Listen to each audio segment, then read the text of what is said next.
Hello students, welcome to law excellence IAS academy. ఈరోజు మనం December 11 నాటి ఈనాడు న్యూస్ పేపర్లోని ఇంపార్టెంట్ కరెంట్ అఫైర్స్ మీద డైలీ క్విజ్ చూద్దామండి.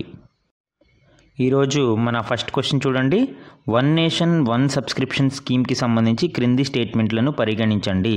సో ఈ వన్ నేషన్ వన్ సబ్స్క్రిప్షన్ స్కీమ్కి సంబంధించి ఇంపార్టెంట్ డీటెయిల్స్ మనం ఈరోజు ఎనాలిసిస్లో డిస్కస్ చేయడం జరిగిందండి. ఆ కంటెక్స్ట్లో ఈ క్వశ్చన్ని ఫ్రేమ్ చేసాము. ఫస్ట్ స్టేట్మెంట్ చూడండి. ఇది ప్రభుత్వం నిర్వహించే ఉన్నత విద్యా సంస్థల కోసం పరిశోధనా పత్రికల యాక్సెస్ను మెరుగుపరచడం లక్ష్యంగా పెట్టుకున్న కేంద్ర రంగ పథకము. సో ఇక్కడ ఒకటి సెంట్రల్ సెక్టార్ స్కీమ్, రెండవది హై ఎడ్యుకేషనల్ ఇన్స్టిట్యూషన్స్కి జర్నల్స్ని యాక్సెస్ చేయడం కోసం తీసుకువచ్చిన ఒక పథకం. సో ఇక్కడ రెండు కరెక్ట్ అండి, మనకి first statement correct. Second one చూడండి. విద్యా మంత్రిత్వ శాఖలోని ఉన్నత విద్యా విభాగం ఈ పథకానికి బాధ్యత వహిస్తుంది. ఇది మనకి మినిస్ట్రీ ఆఫ్ ఎడ్యుకేషన్ ద్వారా అమలు చేయబడుతుంది. మినిస్ట్రీ ఆఫ్ ఎడ్యుకేషన్లోని డిపార్ట్మెంట్ ఆఫ్ హయ్యర్ ఎడ్యుకేషన్ ఈ పథకం యొక్క అమలుకి బాధ్యత వహిస్తుంది. సో మనకి ఇచ్చిన both the statements are correct అండి. ఆన్సర్ ఏమవుతుంది? C is the correct answer here. Second question చూడండి.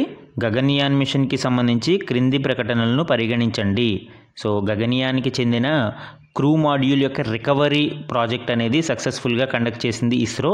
సో ఆ కంటెక్స్ట్లో ఈ క్వశ్చన్ని ఫ్రేమ్ చేశామండి. ఫస్ట్ స్టేట్మెంట్, ఇది ఇస్రో యొక్క మొదటి మానవ సహిత అంతరిక్ష విమాన కార్యక్రమం. So first manned machine of ISRO. Correct, obviously మనందరికీ తెలిసిన విషయం ఇది.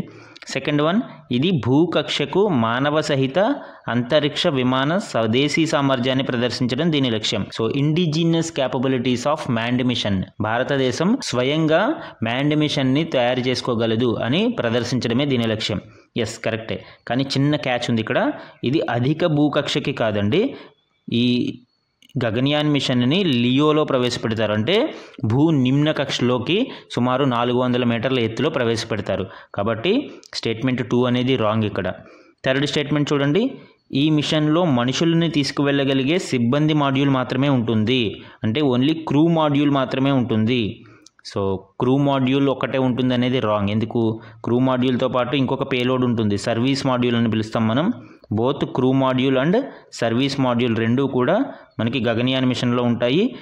ఈ సర్వీస్ మాడ్యూల్లో ప్రొపల్షన్ సిస్టమ్, ఆర్బిట్ ఇంజెక్షన్ లాంటివి మనకి ఈ ప్రొపల్షన్కి అవసరమైన కిట్ లాగా ఉంటుంది సర్వీస్ మాడ్యూల్ అనేది.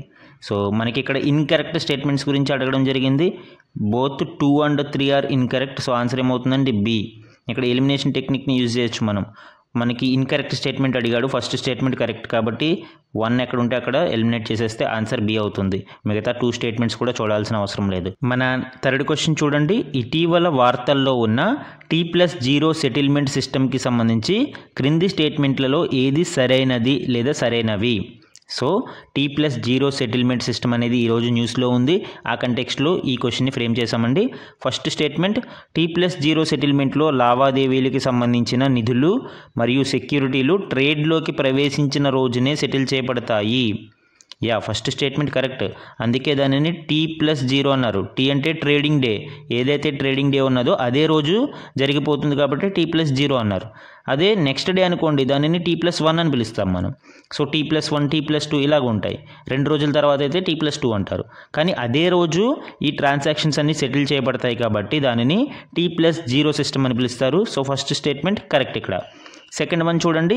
ప్రస్తుతం భారతీయ సెక్యూరిటీల మార్కెట్లు ఎక్కువగా T+0 సెటిల్మెంట్ వ్యవస్థపై పనిచేస్తున్నాయి. సో ఈ స్టేట్మెంట్ రాంగ్ అండి. ఎందుకు? ప్రజెంట్ మనకి largely we are depend upon T+1 system. Trading జరిగిన తర్వాత రోజు ఈ సెటిల్మెంట్స్ అనేవి జరుగుతూ ఉంటాయి. అయితే రీసెంట్గా సెబీ ఏం ప్రకటించింది? టాప్ 500 కంపెనీస్ ఏవైతే ఉన్నాయో షేర్లలో వాటిని T+0 సిస్టమ్కి కనెక్ట్ చేస్తున్నాము అని ప్రకటించడం జరిగింది. సో మనకి సెకండ్ స్టేట్మెంట్ లార్జ్లీ T+0 అనేది wrong. We are largely using T+1 system. So second statement wrong అండి. First statement correct. ఆన్సర్ ఏమవుతుంది? A1 only is the correct answer. మన నెక్స్ట్ క్వశ్చన్ చూడండి. ఇటీవల వార్తల్లో ఉన్న విల్లో అనే పదం కింది వాటిలో దేనికి చెందినది? సో విల్లో అనేది మనకి ఈరోజు న్యూస్లో ఇవ్వడం జరిగింది. ఆ కంటెక్స్ట్లో ఈ క్వశ్చన్ని ఫ్రేమ్ చేశామండి. ఈ విల్లో అనేది ఏంటి, దేనికి సంబంధించింది అనేది ఇక్కడ క్వశ్చన్. ఫస్ట్ వన్, మానవరహిత వైమానిక వాహనం. So unmanned aerial vehicle UAV కాదు, విల్లో అనేది యూఏవికి సంబంధం లేదు. Second one super computer. So ఇది సూపర్ కంప్యూటరా? కాదండి, విల్లో అనేది సూపర్ కంప్యూటర్ కాదు. C quantum chip. Yeah, correct answer ఏంటండి? Quantum chip. గూగుల్ విల్లో అనేది క్వాంటమ్ చిప్. గూగుల్ టెక్ దిగ్గజమైన గూగుల్ దీనిని డిజైన్ చేయడం జరిగింది. ఇది మనకి ఫాస్టెస్ట్ సూపర్ కంప్యూటర్ కంటే కూడా ఇప్పుడు ఒక ప్రాబ్లమ్ని ఒక ఫాస్టెస్ట్ సూపర్ కంప్యూటర్ కొన్ని వేల సంవత్సరాలు పడితే సాల్వ్ చేయడానికి ఈ విల్లో అనే క్వాంటమ్ చిప్ ద్వారా కేవలం మనము నిమిషాల వ్యవధిలోనే దానిని సాల్వ్ చేయగలుగుతాం. సో మనకి ఈ క్వాంటమ్ చిప్ అనేది గూగుల్ రూపొందించడం జరిగిందండి, తయారు చేయడం జరిగింది. ఈ విల్లో అనేది one of the fastest processing యూనిట్గా మనం చెప్పుకోవచ్చు. అండ్ డి చూడండి, స్టెల్త్ ఫ్రిగేట్.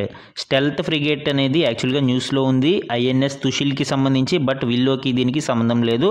ఆన్సర్ ఏమవుతుందండి? C is the correct answer. ఈరోజు మన లాస్ట్ క్వశ్చన్ చూడండి, క్యూబిట్స్కి సంబంధించి. యాక్చువల్గా మనకి గూగుల్ విల్లో ఏదైతే క్వాంటమ్ చిప్ ఉందో సో ఆ కంటెక్స్ట్లోనే క్యూబిట్స్ని మీద క్వశ్చన్ ఫ్రేమ్ చేయడం జరిగిందండి. ఫస్ట్ స్టేట్మెంట్, ఇది క్వాంటమ్ కంప్యూటింగ్లో సమాచారం యొక్క ప్రాథమిక యూనిట్. ఎస్, క్వాంటమ్ కంప్యూటింగ్లో ఈ ఇన్ఫర్మేషన్ సమాచారం యొక్క ప్రాథమిక యూనిట్గా క్యూబిట్స్ని మనం చెప్పుకోవచ్చు. క్లాసికల్ కంప్యూటింగ్లో మనకి బైనరీ బిట్స్ ఉంటాయి, బట్ క్వాంటమ్ కంప్యూటింగ్లో మనము క్యూబిట్స్ని యూజ్ చేస్తామండి. So first statement correct. Second statement చూడండి, క్యూబిట్లు ఏకకాలంలో 0 మరియు 1 సూపర్ పొజిషన్లో ఉండగలవు. యా, ఈ అడ్వాంటేజ్ క్యూబిట్తో ఇదేనండి. మనకి నార్మల్ డిజిట్స్, నార్మల్ బైనరీ సిస్టంలో 0 ఆర్ 1 రెండిట్లో ఏదో ఒకటే పొజిషన్ చూపించగలం. బట్ క్యూబిట్లో మనము 0, 1తో పాటు 0, 1 అనే ఒక సూపర్ పొజిషన్ని కూడా చూపించగలుగుతాము. సో దీనివల్లనే మనకి ప్రాసెసింగ్ అనేది చాలా ఎక్కువ స్పీడ్లో జరిగే అవకాశం ఉంది.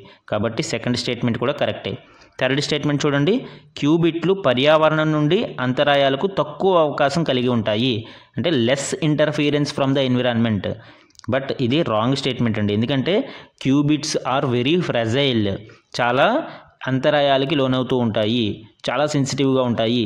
కాబట్టి ఇది one of the major disadvantage of ఈ క్వాంటమ్ కంప్యూటింగ్లో అని చెప్పుకోవచ్చు. So third statement wrong. Even elimination technique use చేసినాం మనము. A is the correct answer. A 1 and 2 are correct here. So ఇవి ఈరోజు ఈనాడు న్యూస్ పేపర్లోని ఇంపార్టెంట్ కరెంట్ అఫైర్స్ మీద డైలీ క్విజ్ అండి. Thank you very much.